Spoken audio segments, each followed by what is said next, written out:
Hey everybody, this is Josh Paul, host of the Small Marketing Teams podcast. I'm really glad that you're checking out the show today. If you're trying to grow your business and you're not a household name or a well-funded startup, you need to do things differently, and that's what we get into on this podcast. If that's you, go ahead and click subscribe on the screen right now so that you'll get notified when we put out new tips, new tutorials, and new advice for small marketing and sales teams.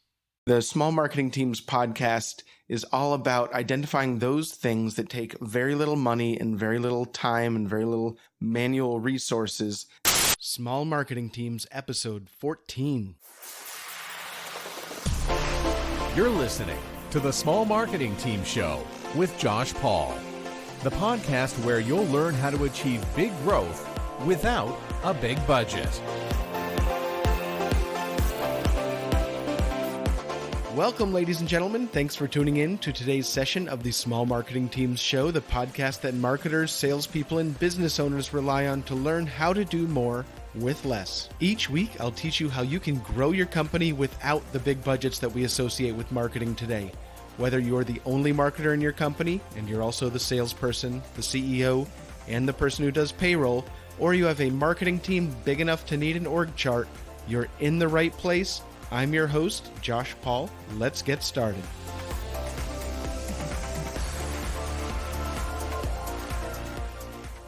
Welcome, ladies and gentlemen, to episode number 14 of the Small Marketing Teams Show podcast. I'm Josh Paul. I'm really glad you could join me today. If this is your first time joining us, you can see past episodes and listen to past episodes on iTunes and also get the audio at smallmarketingteams.com. And I want to thank everybody for taking time out of your day today for this brief chat. So I want to talk today about lead nurturing. Lead nurturing is what you do after somebody converts on something, after somebody joins your database. There's a lot of different varieties of lead nurturing, or it's kind of the ongoing nurturing. But what I want to talk about today is the nurturing that goes on after somebody converts for the first time on your list, whether it's a top of the funnel offer or a middle of the funnel offer, or just a list building type offer. Subscribe to our newsletter, join our newsletter and get this, or join our list and get this free cheat sheet or free checklist, those kind of things. So typically, let me know if this is something that you've encountered in the past. When somebody downloads something, your lead nurturing flow says, all right, send them what they downloaded. The next day or 3 days later, send them another email. 7 days later, send them a second email. 7 days after that, send them a third lead nurturing email. And then 14 days after that, send them a fourth lead nurturing email if they have not converted on the second or third, and so on and so on. 14 days after that, they get a fifth lead nurturing email. And that's typically the way that companies, large and small, they think about lead nurturing. It's something that I want to stay top of mind over time, and I'm going to surprise people with an email out of the blue every 7 days or 14 days, and they're going to open it. The problem with that is that most of the time, and most of the companies I work with, they come to me because their lead nurturing flows are not working, and they're surprised by that, but they shouldn't be surprised by that, because those emails that they are getting from companies who are nurturing them, they're not opening those either. This sounds simple, but most marketers don't wrap their mind around the fact that you are one of 160 emails that they got that day. And by surprising them with an email 7 days later or 14 days later, there's a very, very small chance that they're going to open that, especially if they initially converted on the offer or converted on the marketing offer several weeks ago. Very, very slim chance that they're going to open it and find it valuable, and it's going to stand out among the fire hose of emails that all of us get every day.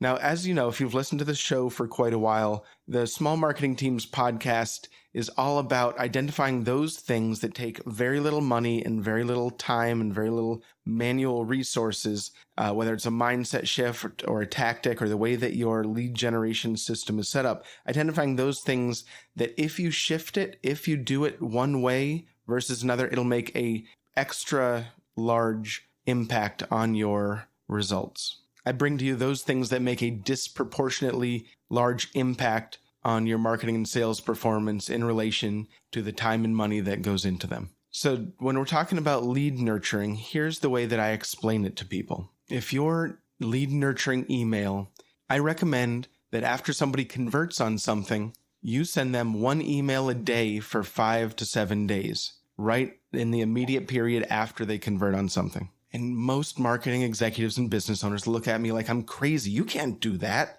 That's people are going to get annoyed with you. And so the way that I explain it to people is that if your email is not valuable enough, if the information that you're providing them is not relevant and important enough for them to find valuable the day after they converted on something related to that, or 2 days after, 3 days after, then they're not going to find it any more valuable 7 days later or 14 days later. The problem is not with the timing. The problem is with the value that you pack into your emails. So if you think sending 5 emails in 5 days after somebody converts on your ebook or white paper or registers for your webinar is going to bother people and be too much, then you need to sit down and retool what you're actually sending them in those emails and make it so that you have a moral imperative to send them valuable information related to what they're interested in, so that you would feel bad not sending it to them and getting it in front of them and into their hands right away. And that's the approach to take. That's the mindset shift you have to make.